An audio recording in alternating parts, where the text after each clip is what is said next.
একদিন এক নামাজি ব্যক্তি ফজরের নামাজ পড়তে ঘর থেকে বের হয়েছে। অনেক অন্ধকার থাকার কারণে সে ঠিকমতো দেখতে পাচ্ছিল না, কোনো রকম আন্দাজে হাঁটছিল। হঠাৎ সে পা পিছলে কাদায় পড়ে যায়।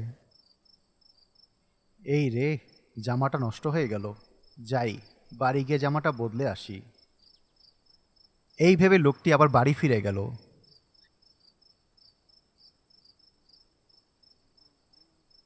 তারপর নতুন আরেকটি কাপড় পরে বের হয়ে আসলো।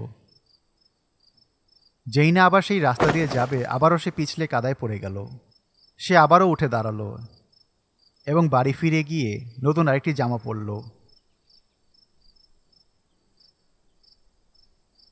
কিন্তু এইবার সে জামা পরে যখন ঘর থেকে বের হয়ে এলো, তখন দেখলো কালো আলখাল্লা পরা একটি লোক হাতে একটি হারিকেন নিয়ে তার সামনে দাঁড়িয়ে আছে।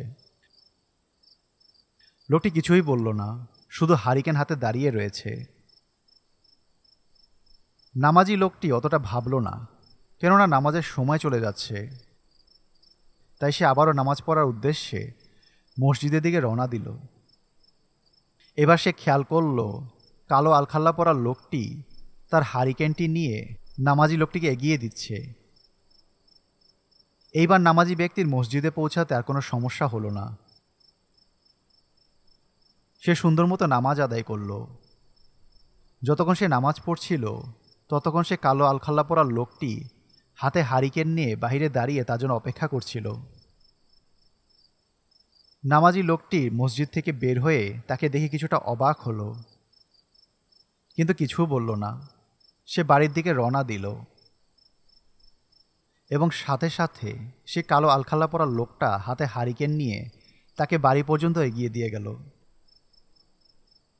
লোকটি বলল, আপনি আমার বড় উপকার করেছেন। আপনি কে ভাই? আলখাল্লা পরা লোকটি বলল, আমি হচ্ছি ইবলিশ শয়তান। এই বলে সে কালো আলখাল্লা পরা লোকটি তার স্বরূপে ফিরে আসলো।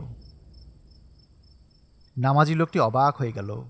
সে মনে মনে ভাবতে লাগলো, ইবলিশ শয়তান আমাকে কেন মসজিদে নামাজ পড়ার জন্য পৌঁছে দিতে যাবে? তার কাজই তো মানুষকে ধোঁকা দেওয়া।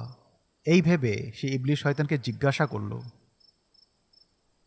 আমি কাদায় পড়ে যাচ্ছিলাম, সময় মতো নামাজ পড়তে যেতে পারছিলাম না। এতে তো তোমার খুশি হবার কথা, কিন্তু তুমি উল্টো আমাকে হারিকেন হাতে মসজিদে পৌঁছে দিলে, কারণ কি? ইবলিশ শয়তান যা বলল এতে নামাজি লোকটা বেশ অবাক হলো।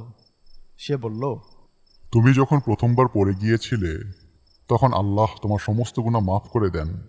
যখন তুমি দ্বিতীয়বার কাদায় গিয়ে পড়লে তখন আল্লাহ তোমার পুরো পরিবারকে মাফ করে দেন। তখন আমি ভাবতে লাগলাম, তৃতীয়বার যদি তুমি পড়ে যাও তাহলে আল্লাহ যদি এই উসিলাতে পুরো গ্রামবাসীকে মাফ করে দেন। এর জন্যই আমি হারিকেন হাতে তোমার জন্য অপেক্ষা করছিলাম। তোমাকে মসজিদ পর্যন্ত পৌঁছে দিতে এসেছি। এই বলে ইবলিশ শয়তান গায়েব হয়ে গেল।